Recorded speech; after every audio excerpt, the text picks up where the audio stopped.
This is Doug Stout. I'm with Andy Sterrett. It is August 11th, 2014. Andy was born in Edgewood, Pennsylvania on April 3rd, 1924.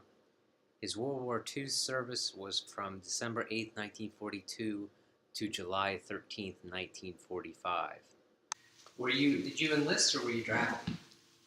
I joined the reserve when I was in college at the University of Pittsburgh. What were you studying at the University of Pittsburgh? Engineering. And then once you joined the reserves, did they just call you up then? Or? Yes. The university was on a trimester system to help us get through as quickly as possible. And I had finished 3 trimesters, and I was called up then a year after I had graduated from high school and then I joined the reserve. Okay. And from there, where did you go? Once they called me up, and some of my friends at the same time, we went to camp briefly in Pennsylvania for some tests, and then we were shipped out to different camps across the country. And 3 of my friends and I ended up at Fort Riley, Kansas. It was about the 1st of July in 1944. Since you were already in the reserves, did you have to go through regular basic training again? Or? Indeed, we did. Oh. They weren't going to let you off. We were in ROTC. Okay. And we had our drills and so forth, and studied the rifle. But when we got to Fort Riley, it was hotter than the devil. And we had already missed the 2-mile hike that our group had already taken to get warmed up. We got there in time for the 5-mile hike. Wow. And by the time we left 13 weeks later, we did the 25-mile hike. Did ROTC prepare you at all for that very much? No. Okay. I weighed 129 pounds. And you were how tall? 6 foot. Okay. So you didn't have a lot of meat on your bones. Not very much. Did you? Did they fatten you up any there? Not very much. Not very much. Okay. And then from there, where did you go? From Fort Riley. After basic training, then I became part of ASTP, Army Service Training Program, because I had some college and engineering in particular. They were trying to keep a lot of young college people going to school. And they sent us to the University of Nebraska in Lincoln. And we got there in the fall. And it was just like going to college, almost. We lived in a library that had just been constructed, but no books had been put in, so they put in bunks instead. So we lived in the Love Memorial Library and went to our classes, regular engineering classes. We did fall out every morning to be counted at 7 o'clock, I think it was, something like that. And every Saturday morning we'd have a meeting, and the captain who was in charge of our group told us, boys, you better study hard, because if you don't study hard and pass these courses, you're going to end up in the infantry. But if you flunked out one at a time, you ended up in the Quartermaster Corps or someplace like that. If you didn't flunk out, 6 months later, they decided to break up the ASTP and put us in the infantry. So it didn't help. No. But it did give you a little bit more education. Yeah. So then who were you assigned to then when you were assigned to the infantry? Well, they sent me to Camp Polk, Louisiana. And I got there actually on my birthday, April 3rd. Happy birthday. Yeah. And this regiment had just come off maneuvers in Camp Polk area, and they had just been paid. And there were campfires all over the hill. I think we arrived there at night, so I was aware of these campfires. And they had crack games going all over the place. And so I joined this group. It turned out they were mostly New Jersey, New York reserve men who had been drafted for a year. I think maybe in 42. And they thought they'd be out in a year, and either the war started or it was clear they needed them. So they didn't get out when they thought they would. And they were kind of a rough group, New York, New Jersey. And they were all non-coms. And to make matters worse, somebody sent a notice around through the regiment that they would be joined by some college boys to raise the IQ. Oh my goodness. And that went over well. Oh, gee, they did.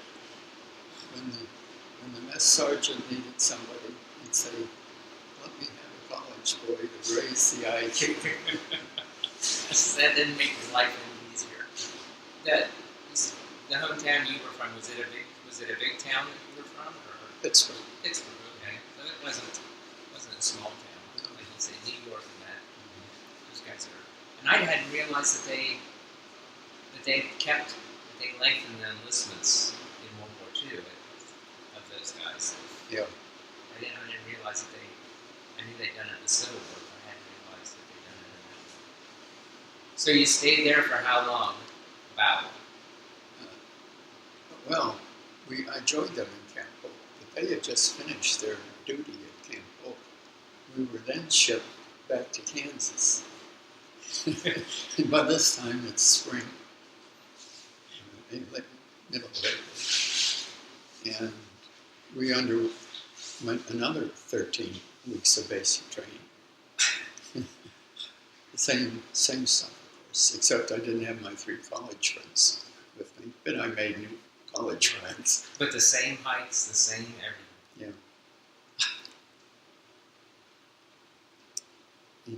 And these men were old enough that they were sure that this division would never go overseas. They were too old, they thought.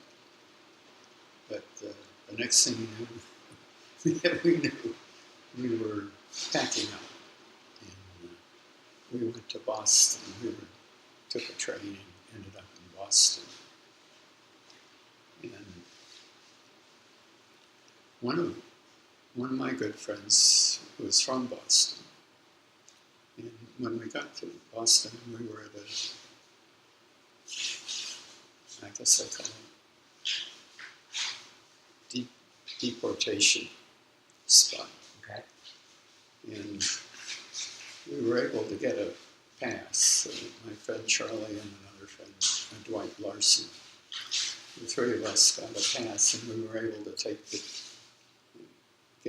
the train up to Charlie's home. And we were warned not to be late coming back, because if we did, we'd be in real trouble. So naturally, we were tired when we came back on the train. We slept right through our stop. Oh my goodness.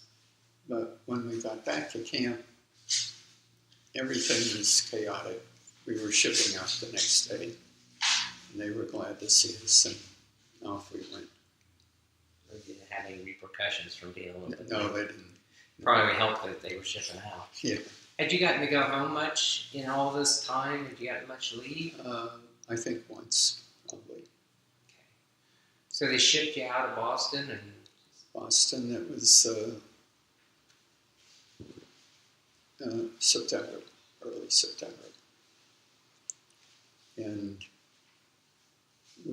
we were on the ship maybe going over there 8 or 10 days, I guess. And we were in the lower deck, and our bunks were 5 high, and it's not a high ceiling. The showers were on for, I think, a half hour in the middle of the night, and we had 2 meals a day, where we got out and went to a mess hall and had a brunch. What was the air quality like down there? I mean, I assume men were smoking and things down there. I don't remember the smoking, but stifling, I remember that. Did you have? And dark, and of course, not much to do. We were supposed to keep our piece, our rifle, with us at all times. And if we were lying in bed, an officer would come up and shake us. "Where's your piece?" "Oh, right here." You didn't have any trouble crossing? No trouble with U-boats or anything? Not that I knew of, but Ken Nash told me that we did.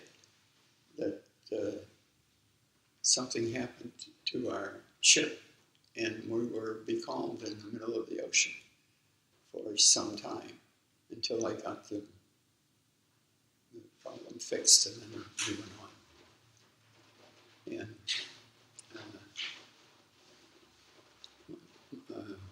one of my friends, the same Charlie, found out when we were going over that when we were going from this mess hall back to our place in the top was, that if we took a little turn, we could end up in the library and nobody would bother us. So we did that for several days until we were about a day out of Sterrett and they caught us. So in order to punish us, we had to stand on deck and act as guards, and we landed in Sterrett, which was okay. The fighting was over there. We were able to look around and see what was damaged and going on in Sterrett. So, how did you handle the water crossing? Did it make you sick? I mean, sometimes I talked to you today. No, Being sick. That's good. I don't remember anybody getting sick. That's good. So you landed at Cherbourg, and that was after we'd already taken Cherbourg. Yeah. And then.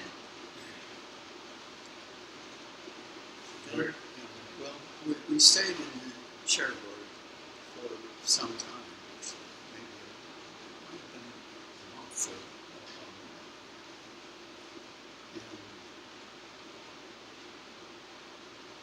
we didn't do much. We were camped. We had our tents on the hillside, and some of us were sent to help the quartermaster corps for a few days, where we ate a lot better than we were used to. But they put us back, sent us back, and eventually then, probably the middle of October, we got on to, it's either 40 and 8s or 40 or 8s. 40 men and 8 horses, or maybe it's and 8 horses. But our whole platoon and maybe others were in this boxcar, and off we go toward the front. And we had our barracks bags. In fact, I think this was my barracks bag at the time, because I'm walking down Camp Phillips when we were leaving Camp Phillips, and I never had a barracks bag that big until we left there. I was gonna say, that's pretty good size. Yeah. For me, it was. For anybody. When you were at Cherbourg, How close was the fighting to you, for sure? Or could you? It was long gone. Okay, so it wasn't like you were hearing anything. Yeah, it was a nice little town. We even had a couple passes. My friend Charlie had been at Oberlin studying French, and so he got to know some of the natives. In fact, they invited him for dinner one day, and when he came back, he told us that he enjoyed dinner until he looked around and he saw that his family had a lot of cats. So then he didn't enjoy dinner quite so much. I didn't think that was as much fun. So they shipped you out on rail cars for the front. Yeah.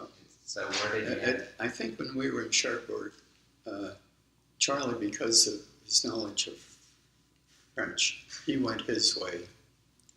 And our buddy, Dwight Larson, he and I were we had been real good friends all along. Now we're the only two left of our group, and he and I are going to the front. Okay. Where did you end up? Or did it have a name?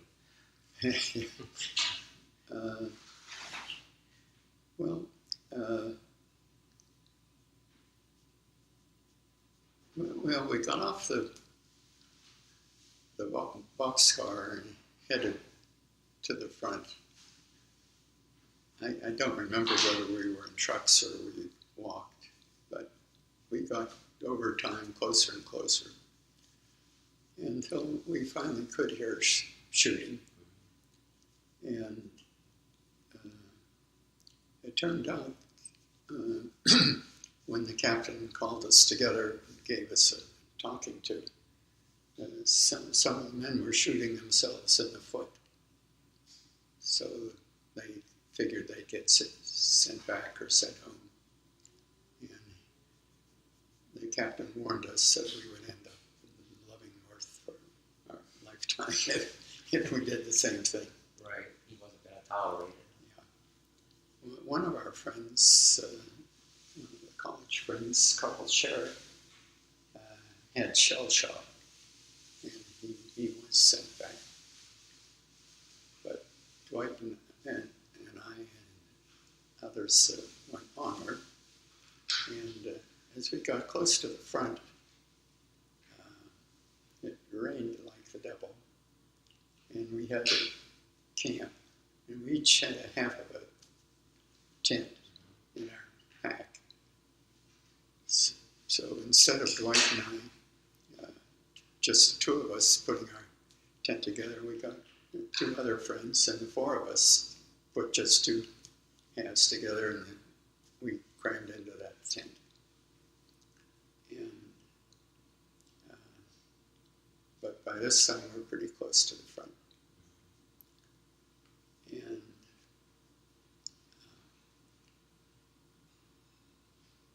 the next thing I do, we were walking up through the woods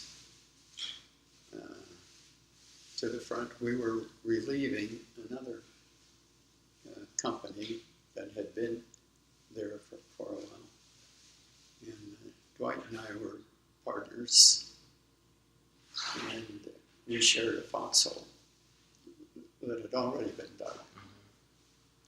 So here's the woods. Here's a big opening, maybe 1,000 yards across, and woods on the other side, and that's where the Germans were. And your foxhole was in the woods? Right on the edge of the woods. Okay. I think we could pretty much see the woods on the other side. But by now it's the 1st of November, and it was a very cold winter. They had just issued somewhere along the line boots, for line boots or something, to us to help prevent frostbite. And I had those boots on. We took 4-hour shifts in this foxhole, first night, in the middle of the night, we heard kind of a tinkling of bells, and a woman's voice came on, like, I don't know what I forget what we called her at the time. But anyway, she said, "Boys, why don't you surrender? You're not going to win this war. You'll just get killed, and you know what your girlfriends are doing back home. So give up." So that went on twice, and we're still in the same foxhole. Nothing's going on. And the third day, at dusk, I went back to get K rations for Dwight and myself. And I came back, and I was just ready to jump back into the foxhole, and a mortar shell hit right on my left side. And that was the first shell. I mean, the first mortar shell. The You first had no one. warning that anything was coming at you. 2 more came in, I believe, but that was the first one. I think I said, "Help, I'm hit." And I think our medic, since we were all new, this was new to our medic too, Sure. and I can hear him saying, "Look at that arm, they're going to have to take that off." And as it turned out, Dwight and 3 other men carried me back to a bunker, which was a first aid station. They couldn't get me out of the woods that night, but I spent the night in that bunker. And I woke up once in that bunker, and the next thing I knew, I'm in an ambulance, as it turned out, going to a hospital. And I woke up once there, and there was a driver and somebody else, and this other man said, "I'd sure like to have those boots." And the driver said, "Leave the poor guy alone." And the next thing I knew, I was on an operating table. And I think I had a doctor from Mayo Clinic, I don't know, that he introduced himself, but I've always had the feeling that I did. Major Swingle. And the next thing I knew, I'm flat on my back in this hospital in Lunéville, France. Okay. And I had an IV in my left ankle so I could get glucose. I was bandaged in both legs from my knees to my waist. I was in a cast from my waist to my shoulders, and my right arm was embedded in that cast. Wow. And I had a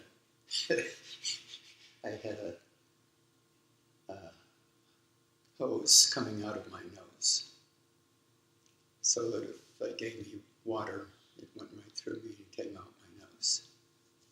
Goodness. So you basically couldn't move. And I didn't know there was another person in that hospital, and I was there a couple months, I think. I don't know what the medicine was like back there. Did they keep you pretty much before, as you were wounded, your pain leveled down? Yeah, I was never in much pain. They had just invented, I think, penicillin, and I got a shot of penicillin every 4 hours around the clock. That's good. And I'm sure they put stuff in that IV that I was getting. No, I don't remember being in much pain. Were you aware that they had to take your arm when you woke up in the hospital? No, I didn't know that. In fact, didn't think I had lost the arm. I could still feel it. I didn't know it until a Red Cross woman came around and said that she could write a letter home for me to my parents, but I couldn't tell them that I had lost an arm. Just because it would upset him, I guess? No, I don't know. I figured it was so the Germans wouldn't know that the number one combat soldier was out of commission. Yeah. Wow. So that's how you found out. Yeah. But it turned out I did tell them in the letter that I could see it snowing outside. So, of course, my parents knew I hadn't written the letter, but they knew I could see anyway. Right. So they didn't know that I lost an arm. So how long then were you in France before they could get you back to this? Well, this was, I was wounded, I think, November 5th. And I stayed in this hospital until the Battle of the Bulge. And then they decided they needed this hospital. Yeah.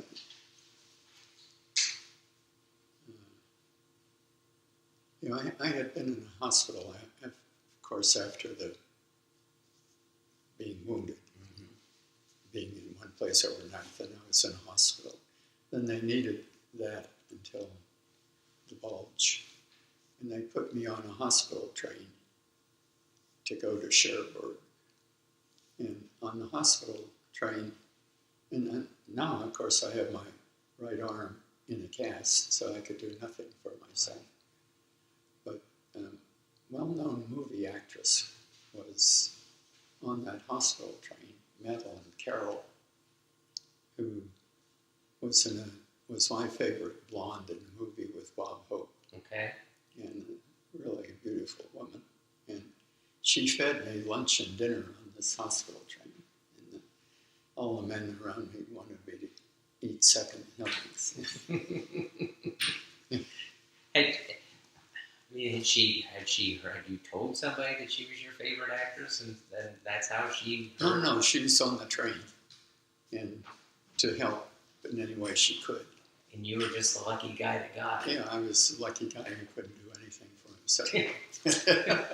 Yeah, there's one way to look at it. Huh? So they took you back to Cherbourg, and then from there, did they keep you there for very long? Or? I had a second operation in this hospital before I went on back to Marseille. Okay. We're heading to Marseille. But I had a second operation there where they took this body cast off of me, but my arm is still in a cast. So I still couldn't do anything. Right. Yeah.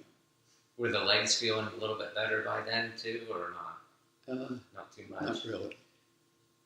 When I was in Marseille on Christmas Day, actually, I was in a barracks, a one-story barracks. There must have been 30 of us in this barracks. And the other 29 were all leg amputees. I was the only arm amputee. Lost a foot, lost 2 feet, lost a leg, 2 legs. But most people like myself, if they got hit as much as I did, they didn't make it. So I was the only arm amputee. And but anyway, Christmas Day, the ward boy took me outside for just a breath of fresh air. But I really couldn't walk. I could shuffle a little bit. I was just a scratch in one leg, but I have quite a big wound in my right leg, which was weak and is still kind of weak. And one of my friends was able to find out where I was in Marseille, and he came to see me, and he claims that when I saw him and got off the bed, I just collapsed under the bed because my legs were so weak. So so the next thing I knew, it was around January 8th, I think. I found he put me on a hospital ship, and we headed back to the U.S. and we landed in New York, and we spent a couple days there. And the Red Cross or somebody, USO, took 4 of us, I think 4 of us, to New York City. And I had my own ward boy to take care of me. And we had dinner at Schraff's restaurant and went to Radio City Music Hall and stayed overnight. Were you in a wheelchair? Were they pushing, or were you up walking? I could walk, but not very fast. Yeah, I couldn't run away from anybody. So, by that time, had you been able to write or get a letter home to your folks about the extent of your wounds? No. And I don't know that I did from New York either. Maybe you'd think I would have, but I don't remember. Right. Well, if your arm was still in a sling, and yeah, it's not. You're just trying to get around. Yeah. So then, were you discharged from there? Eventually, but is this taking longer than you want? Nope. No. Not at all. Okay. I got to Battle Creek, Michigan. They had 7 amputee centers in different hospitals around the country, and they sent you to the one nearest home, which is Pittsburgh. So I ended up at what had been the Kellogg Sanitarium. Beautiful, big, just like a hotel. And inside it was just like a hotel too, except it's filled with soldiers. And I ended up in a room and a bath with 3 other men. One was an older man who had lost both arms. He had this 6 or 7 inch stumps, the same as I did. He had been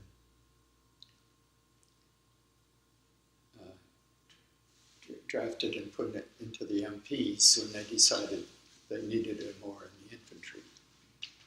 And so he ended up in the infantry, and during the shelling, he was flat on the ground with his arms above his head, and something came by and took off both arms. Yeah. The other 2 men, one had must have been opening a bomb or something. It shattered both hands, and he had pop marks all over his face. And he was hard of hearing. And later, when we corresponded, he couldn't hear. And the 4th man, looked pretty good, but he had lost both hands.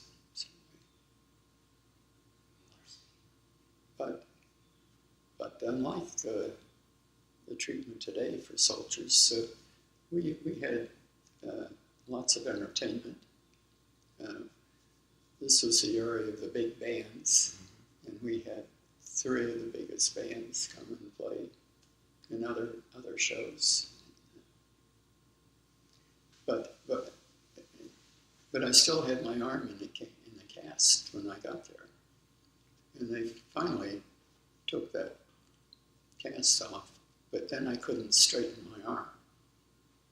And they kept working on that to try to get it straight. And they couldn't, and they finally decided you might as well go home and give it some time. So they sent me back home to Pittsburgh, actually for a month, and I didn't want to go back to the hospital, so I got an extension for another month. And just before I left, one of the nurses pushed someplace right by my elbow and pulled on my arm, and it kind of straightened out, but it doesn't go all the way even today. Does it hurt? No, it doesn't hurt.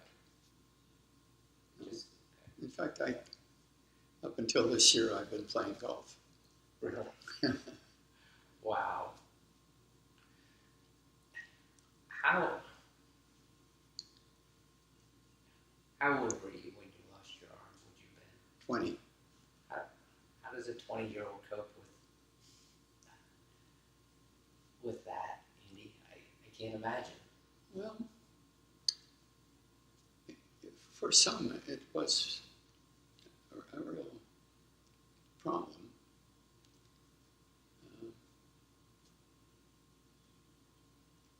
And they didn't have counseling. Right. But I had figured I was going to be an engineer. And I could be an engineer with one arm as well as two. And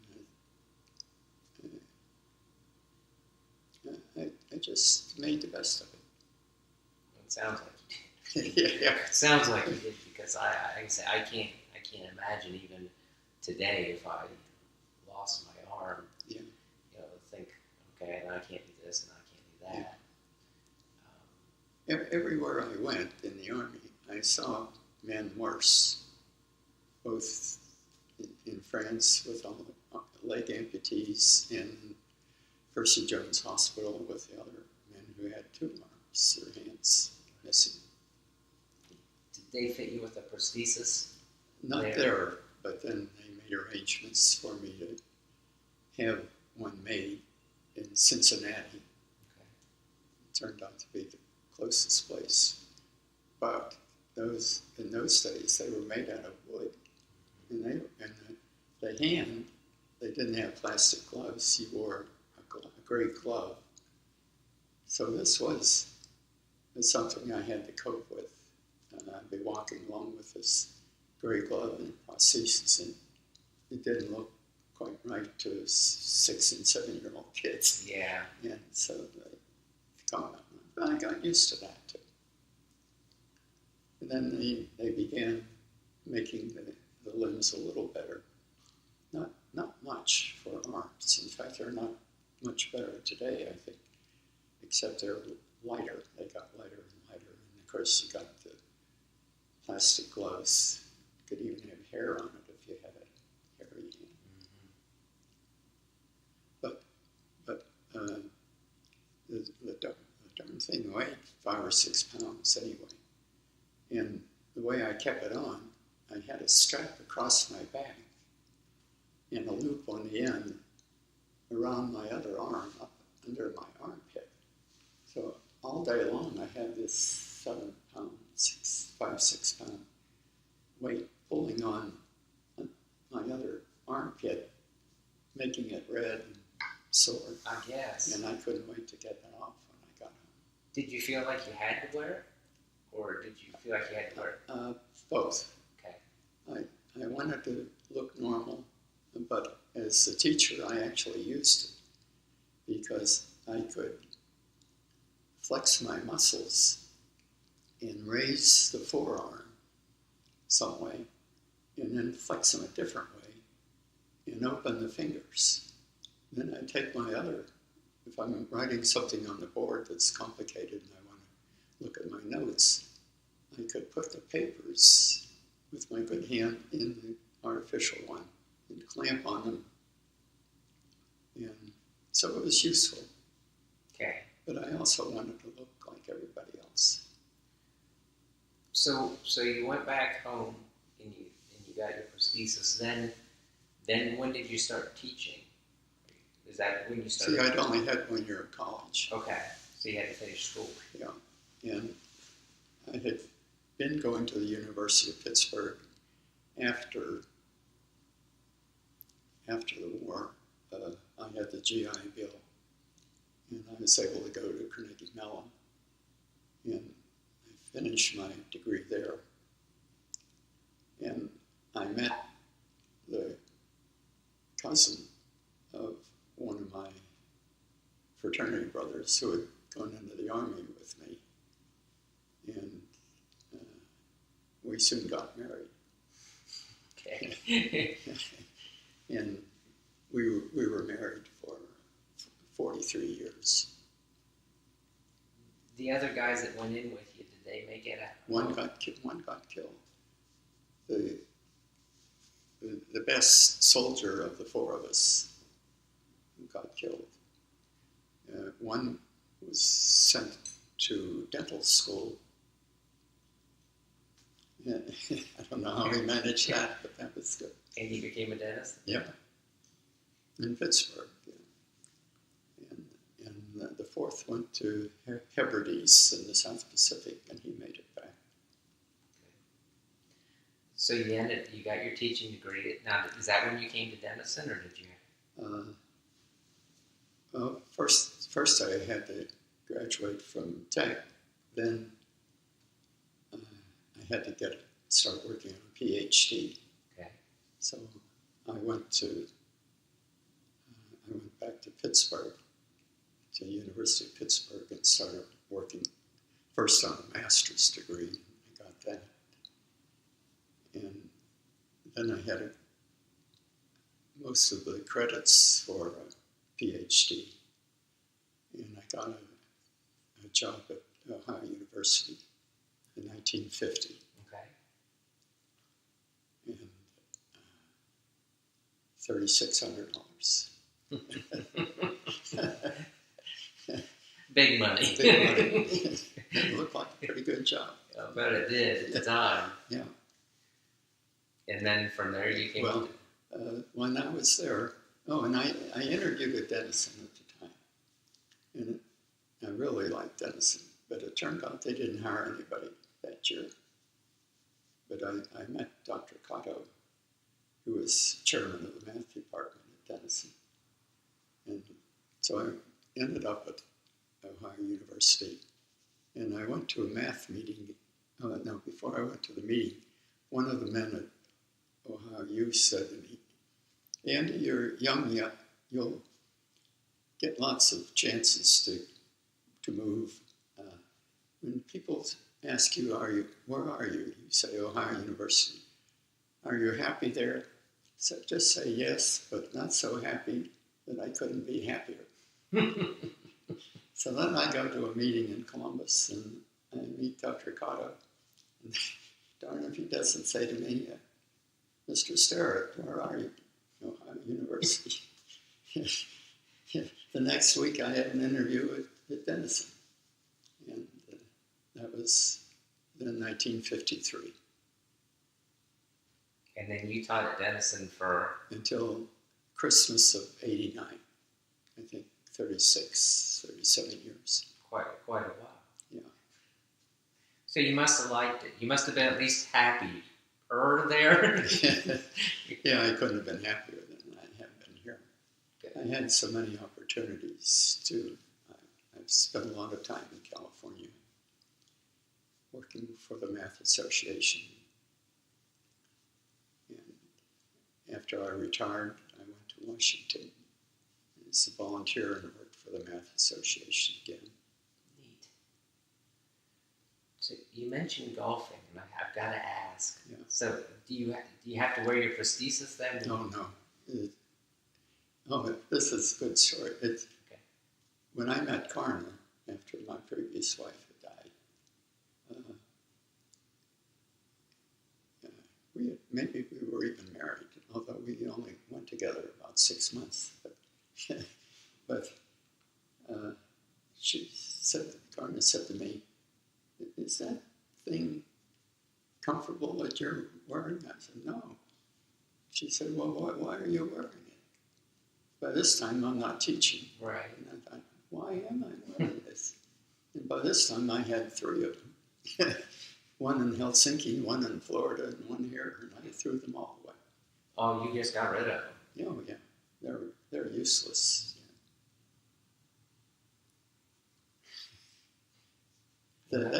You see on television, sometimes somebody can think it, Right. but they're not in production. I remember years ago, and he may have been a veteran, I have no idea, but in Big Bear in town, there was a fellow that did produce, and he had one, and it was wooden. And I remember, because I was young, I remember looking at it. Oh, yeah. And I would see him put things in it, but I never saw him grab anything with it. Yeah, it makes a big difference if you have an elbow. Then you can push it somewhere. Sure. And you could conceivably open up and even maybe do this. Probably not. So you golf one hand. Oh, when in Pittsburgh, my father knew a one-arm golf pro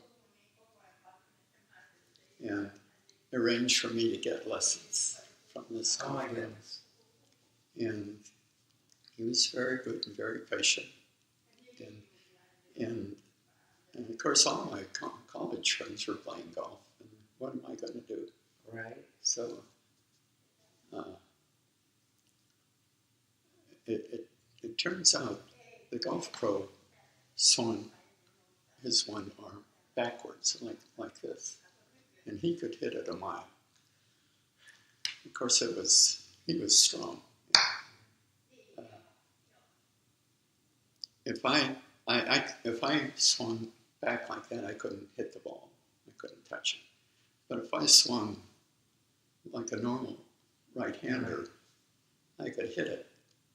And I could hit it straight, but I couldn't hit it very far. But far enough. Well, and straight helps. Yeah, Straight always helps. Well, and your arm, took some damage too. So yeah. Right, well, that's one reason I couldn't hit hit it it this that way. I could feel it in my arm too. It hurt that way. This way, it didn't hurt. Well, yeah, no fun. I played even last winter in Florida a few times. Since we've been back, my legs have been shaky, and Garna's had a lot of trouble with her foot. We've just been so darn busy. I thought at first I'd go down and at least go to the driving range, but I haven't done that either. Right. What would you say to, or I don't know, maybe you have had a chance to talk to a soldier that's come back from Afghanistan that's lost a limb? No, I haven't. What advice would you give them?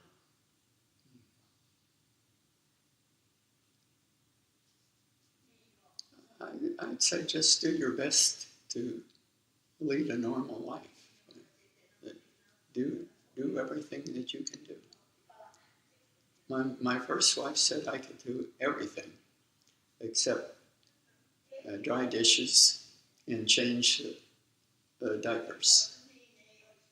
And She wasn't letting you. She wasn't going to let you just sit down, was she? no. Well, at that time, with diapers, you had to use these big pins. Yeah.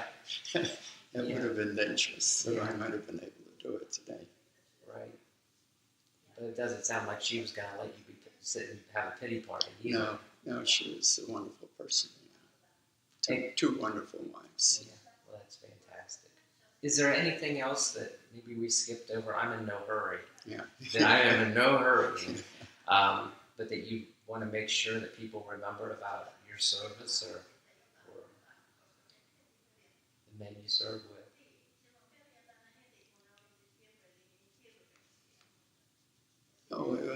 One thing, when Dwight and I were in a foxhole together, I had a watch, wristwatch, and it turned out not everybody in our group had watches. So it turned out Dwight had my watch when I was wounded. So off I go, and I end up then in the second hospital, I'm lying flat on my back, and our sergeant, Heilman, walks by, and he's got my watch. So it had just been passed from one person to another. You didn't get it back, He gave it to me, and like a dummy, I thought, somewhere along the line, I don't need this watch, but I should have kept it. Right. Now, did Dwight make it home? He did, but we were in Company A, and we didn't know it at the time, but I think Company A, when a regiment advances, Company A goes first. Right. and Dwight was wounded. He told me that probably half the company was probably wounded or killed this first time out. Sure. Because it's snowing. He said that they advanced, and the next thing they knew, the machine guns were forcing him down on the ground, and some got killed or hurt. In fact, he got hit in the foot. I think he got hit twice, but he made it back. In fact, we visited.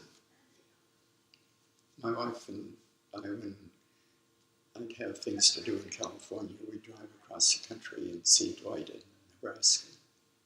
And he visited us here. That's nice. In fact, Dwight has a place in Montana, I think, and he wants Karen and I to come out there and visit. So maybe we will. It's pretty country from what I hear. Yeah. So he made it back. That's good. Yeah. And he became a doctor. Oh, really? Yeah. Has he said whether he wanted to be a doctor before he went in, or? I don't remember that he did. Just wonder if your wounding maybe and all the others that he saw made him think, oh, maybe I should do that. Yeah, that's what I want to do.